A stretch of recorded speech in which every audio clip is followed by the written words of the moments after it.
When performing a squat or deadlift, the conventional wisdom is that you should keep a neutral spine.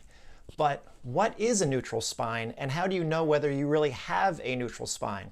And a lot of people think they're in neutral spine, but in reality, they're not. They're in extension, and that causes problems. My previous video was about the therapeutic effects of a squat position, and I made the point that the only way that you're going to have a therapeutic effect is if the body can get into a state of full flexion when you do the squat, and that gym squats, when you're doing a squat with a barbell on your back, that's not the same thing as a full normal human squat. I made the point that most people, when they're doing a squat, they're in an extended state. Now, they don't realize that they're in an extended state, and a couple of commenters said, no, I'm wrong, in that it's actually taught to be in a neutral spine, or you're taught to stack the rib cage over the pelvis. That's all fine and great, but the reality is people are not actually neutral. They're still in a state of extension. How do they know? Just because you say you're in a neutral state that your spine is neutral, how do you know? Well, you're not going to know. In Postural Restoration, we have some easy tests, which again, I'll show. If you cannot pass these tests, you're not in a neutral spine. If you don't pass these tests, you are in an extended state. So when you think you're doing a deadlift or a squat with a neutral spine, you're really extended. So here are the questions. Is your spine actually neutral when you're doing that squat or your deadlift? And also, is a neutral spine even attainable? Because remember, humans are not symmetrical. So what does neutral even mean? Maybe we have to start off with the definition of what a neutral spine really is, because quite frankly, it's just thrown out there as if everyone knows what it is. In reality, no one really does know what the neutral spine is supposed to be because they've never really experienced it. Now, since I'm in my 40s, I learned to squat and deadlift and lift weights in general before the internet was even around for the most part. It wasn't in the public consciousness at that point. It was still in the research labs. So that means I learned to lift weights through gym teachers and football coaches. And some of them did play college sports, but what were they actually teaching? Were they teaching us were they teaching us to stack our rib cage over our pelvis? Were they teaching us to keep a neutral spine? Not really. They knew that you couldn't, what they did know was you can't flex. That's it. It was anti-flexion. You didn't want to flex. You didn't want to round your back with a barbell on your back for obvious reasons, because you're going to fall and you're going to get hurt. So the idea was, if you're not flexing, then that's a good thing. But they never actually took into account whether not flexing was neutral or whether it was actually extension. So flexion would be this. You wouldn't want to flex and do a normal human squat like you see in squatting cultures, or what a baby does. You wouldn't want to do that with a barbell on your back, obviously, because you're going to fall and you're going to get hurt. But, so the idea was, well, if you're not flexed, it must be good. But the reality is that's not even close to being true, because everyone that comes in to see us into Postural Restoration for help, none of them are living in a state of flexion. They're all living in a state of extension on one or both sides. So if their pelvis is forward on the left, that's the left AIC pattern, their left ribs are going to be flared generally because their left lower back is overarched. They're extended, at least on the left side. No one's living in a state of flexion. They're living in a state of extension. So the idea that, well, as long as you're not flexing and rounding your back with a barbell on your back or while you're deadlifting, you're okay. Basically, that was what was assumed. So anything you could do to keep your back arched, what they would call neutral, they encouraged. So a lot of times it was lift your head, look up, bring your hands closer together to squeeze your shoulder blades together, tighten your lats, do whatever you can to lift the rib cage. Those were the cues not to flex. But what that was really doing was putting you into an extended state and then strengthening that pattern of extension. And that is the problem.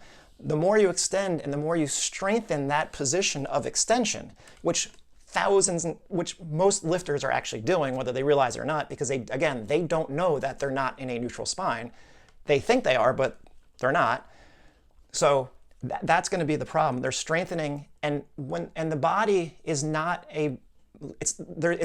there's two ways to look at the body. You can look at the body as a biomechanical thing, a mechanical structure, like a machine structure. That's the old way of looking at things, as like levers. and joint compression.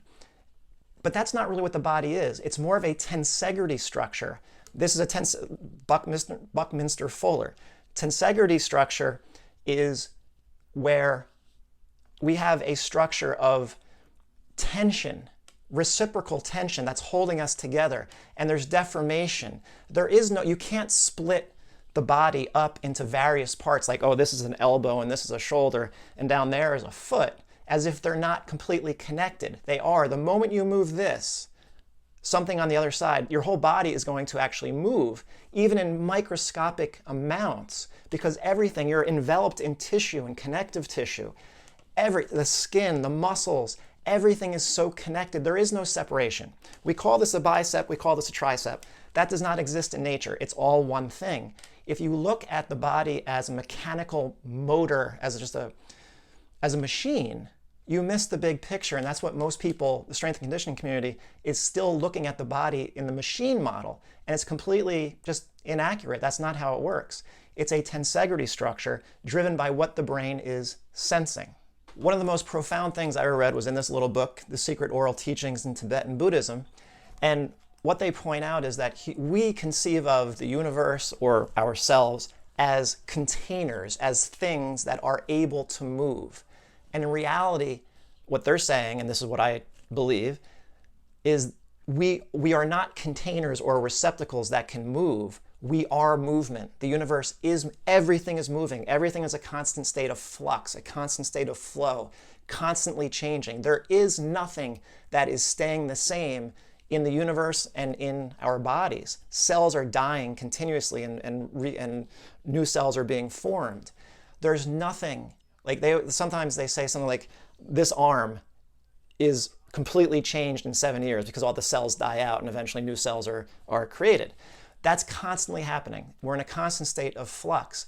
Weightlifting is very rigid. It locks movement. It stops you from moving. And that's really the main problem with barbells. Barbells constrain you. So you put a barbell on your back, you're constraining yourself by tightening up to hold that bar up. Because again, if you fall forward, you're going to get hurt. So what do? You hold it up. But that's extension moment. Even if you're not actively arching, to not fall forward, you still have to arch, relatively speaking. You're going to extend. You're turning on your extensor muscles. And that locks you up. Because remember, here's the main issue. You're not symmetrical. So if you're not symmetrical, because remember, bigger right diaphragm, smaller left diaphragm, they both attach to the lumbar spine. So what's really a neutral spine? If you really think a neutral spine exists, how are you going to get a neutral spine on a system that's not even on both sides? The forces on your right side of the spine and the forces on the left side of the spine are not the same. So really, what would the neutral spine be? Personally, I don't really think it exists the way it's conventionally taught. And that was the point in my video, but I realize now, to me, it's just so commonplace. And when you do postural restoration, you know, when people think they're in a neutral spine, conventionally speaking, we know they're not, because we see it every day. If I tested 100 people in a gym that were squatting and deadlifting, I'm relatively sure, I don't think any of them would actually be neutral. Why do I say that? Because I do this for a living, and I've done that. Not in a gym, well, actually no, in a gym setting, and then on other settings. I would test anybody I could get my hands on, and no one was neutral. The closest thing to people who are neutral on a day-to-day basis are salsa dancers, and I'm going to show why. But at any rate, weightlifting, especially with barbells, restrains movement. It constrains movement. But humans are movement. That's what we are. That's what the universe is. Why would you want to constrain movement with a barbell? Fine, weightlifting. I get it. It's been going on for a long time. But just because it's been going on for a long time in a particular way with barbells, bilateral training, which will never be bilateral because you're not symmetrical, you're always going to overuse the right side, doesn't mean it's correct. It's just the way it's done. So strength and conditioning, and I am still a strength and conditioning coach. I mean, I still have the certifications, but strength and conditioning is not even bringing asymmetry into the discussion. Only postural restoration does that. And yet, that's how we're built. So strength and conditioning is built on a very old mechanical model. It needs to be updated to a tensegrity structure. And tensegrity structures weightlifting will be a lot more beneficial if you move in an unconstrained way. And that's going to be single limb training and dumbbells, kettlebells, anything that's not a barbell, and anything that doesn't have two sides of the body doing the same thing at the same time. If two arms are going up or two legs are doing the same exact thing at the same time, To not fall over, you have to extend. You're probably not going to stay neutral, especially if you're not completely stable through your left hip, which again, I know most people are not. So if you look at a definition of neutral, it's usually going to basically imply that you're neither here nor there. You're not for this side or you're not for this side. You could be a neutral nation rather than a belligerent nation. Switzerland, neutral country. They don't take sides. So it could be that. But of course, in weightlifting or biomechanics, with a foot, it would mean a foot that is neither pronated nor supinated. It's somewhere in the middle. With the spine, it would mean that you're neither flexed nor extended. But where, and especially remember, not symmetrical, where is that point that you're neither flexed nor extended, nor on your right side, nor on your left side? The reality is you have two right sides and one left side. This is my right side, this is my left side, but if I'm sitting ostensibly straight, what is that? If you say straight, I'm not really sure how you could say that because we're not the same on both sides. You're still, when you're in a straightened position, you're still more to the right because of that bigger right diaphragm. The pull on your lumbar spine is more to the right. So is there really a neutral state? Well, in PRI, we think of it as a neutral state does not imply flexion or extension. It implies the ability to move. You have movement variability. You can come to rest in a state that's not biased. You can react. You're not rigid. Extension makes you rigid. Unfortunately, a lot of weightlifting, strength conditioning programs make people more rigid than it does make them, I don't want to say flexible. They're not receptive to a lot of different, they're not variable. They become tight and restricted. We see it all the time. So that's going to be the issue in terms of where is extension and where is flexion? Or is that a neutral state? Or is neutrality a state that you pass through on one side, then to the other, or as you go forward and back? Because that's how the human body moves, or should. That stops happening when you're stuck in this extension pattern. One side should go down, one side should come up, the other side goes down, the other side comes up, one side goes forward, the other side goes back. One arm swings forward, the other arm goes back. But that's weightlifting with barbells. Too much of that takes away that flow, that alternation, and that's the problem. You get stuck, and that's when pain can start to happen. So you have to be careful with too much barbell lifting, with too much strength and conditioning.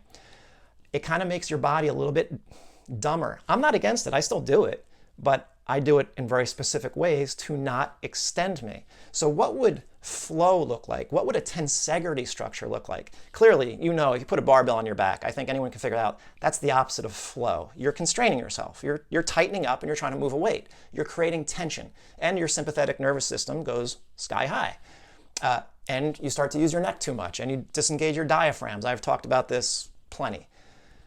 Again, I'm not against weightlifting. I'm against how it's conceived of and how it's done for most people. I think it's harming a lot of people in an unknowing way. It could be done, again, stick to dumbbells and single limb training. You can make arguments, maybe you can't get as strong, maybe you can't lift as much weight, but that's the price you pay. If you want to feel better and not end up in an extended state and painful, then you could take some of my recommendations. It's up to you. But what would flow movement look like? Well, look at this video. This is a gentleman in New York City. That's why I advocate dancing. If you're going to lift weights, dance. Do something where you have to move in a flow state. Otherwise, you are going to get stuck. If you go and sit at a desk all day behind a computer and then you go to the gym, you're locking yourself up. You are destroying your brain's sense of movement, a sense of flow, because you're so stationary. The brain only understands what you're doing through a sense of flow. Optic flow, the world passing you by. Auditory flow, as your head rotates and it hears sounds coming from different directions. And flow of your feet hitting the ground. It's all rhythmic activity that keeps you in a quote-unquote biotensegrity neutral state. Relaxed. We just call it relaxed. Now, if you watch this guy, this is the opposite of weightlifting and sitting behind a desk all day. There's no music. There is no beginning or end to his movement. He's a legend in the salsa community. He's in New York City, Frankie Martinez. Now, I don't have music right now because I'll get a strike against me by YouTube. So that is flow. There's nothing. His movement never ends. Everything is, even when he's doing his feet, his upper body moves nonstop. That is flow. That is a tensegrity structure. That's how humans are supposed to move. Far cry from weightlifting. At any rate, that's what the point I'm trying to get across is the way that weightlifting is conceptualized still, the way the foundations which it began on with barbells and heavy training, that was all fine. But again, they weren't thinking about this stuff. So just because it was always done like that doesn't necessarily mean it's right. That's just how it was always done. Now we know more. We know about this asymmetry and how it affects things. Now, I realize 90% of the world still does not realize what they were asymmetrical, but it is reaching some people. So if it has reached you and you know that we're asymmetrical and we know that our brain can only understand where we are through sense of movement and sense of flow, can you see how traditional strength training mixed with a sedentary lifestyle is a recipe for disaster and bodily pain? Well, I hope so. I just need to, take it for what it is, just my opinion. Hopefully it will allow some people to think differently about the activities that they are engaged in.